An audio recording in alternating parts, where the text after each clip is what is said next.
कि प्रधानमंत्री जी का ये एक ही विज़न है कि हमारे अगर देश में एक चुनाव होगा तो उससे हर चीज़ में हमें बचत होगी और हमारे देश के जो कार्य है उनको भी गति मिलेगी और देश विकासशील होगा और हर तरह से हमें फ़ायदा होगा।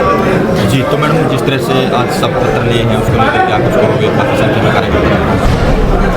मैं तो ये कहना चाहती हूँ कि हमारे हरियाणा में सभी लोग इसके लिए तैयार है और सभी लोग इसका समर्थन कर रहे हैं, चाहे कोई भी वर्ग हो, चाहे वकील हो, चाहे व्यापारी वर्ग हो, हर तरह से, और चाहे महिला हो, चाहे कोई भी आयोग हो, हर सभी इसके लिए समर्थन कर रहे हैं और बहुत अच्छा हमें इसका समर्थन मिल रहा है।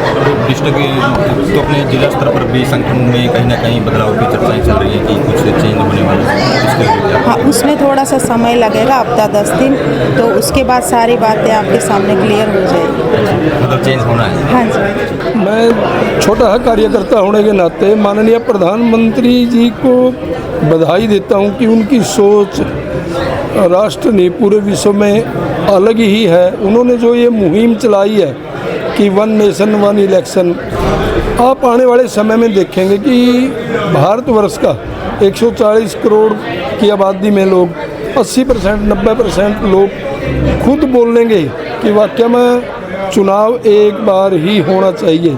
और इससे सबसे बड़ी बात तो ये होगी, फ़ायदा ये होगा देश को कि जो देश में भ्रष्टाचार व्याप्त है उस पर रोक लगेगी। सबसे बड़ी यही सोच है कि भ्रष्टाचार पर अगर रोक लग सकती है, वो चुनाव एक बार करवाने से ही लग सकती है और देश में, प्रशासन में और प्रजातांत्रिक प्रणाली में पारदर्शिता आएगी। जी, तो जातिगत जनगणना को लेकर भी प्रधानमंत्री ने कहीं ना कहीं अपने विचार भी दिए हैं और लोगों से कि जातिगत जो जनगणना है वो होगी, उसको लेकर क्या कुछ होगा, किस तरह? प्रधानमंत्री ने कहा है, उन्होंने अपने तरीके से कहा होगा, परंतु इसके बारे में मैं ये नहीं कह सकता भाई इससे कोई फ़ायदा होने वाला है या कोई नुकसान होने वाला है।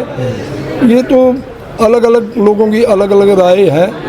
कोई, मेरे को नहीं लगता कि जाति जनगणना से कहीं न कहीं कोई, हाँ ये 1 इलेक्शन और 1 नेशन वाली बात ये बहुत देश के लिए कारगर होगा, आने वाला समय आपको बताएगा। तो विधायक जी, पानी को लेकर भी एक बार फिर कहीं ना कहीं पंजाब जो मना कर रहा है हरियाणा को हम ज़्यादा पानी नहीं देंगे, तो हरियाणा के सीएम नायब सैनी ने भी उसका जवाब दिया है। नहीं, पानी का मुद्दा तो बहुत पुराना मुद्दा है और ये कोई अब सरकारों की बात नहीं रही, ये कोर्ट में गया हुआ है। माननीय सुप्रीम कोर्ट ने भी 1 बार 2 बार कहा है कि हरियाणा का हक बनता है। मेरी तो आपके माध्यम से माननीय सुप्रीम कोर्ट से ही हम गुहार लगा सकते हैं कि इस पर सख्ती से कदम उठाएं और अपने निर्णय को लागू करवाएं। उसके बाद किसी की हिम्मत नहीं है कि कोई पानी रोक लेगा।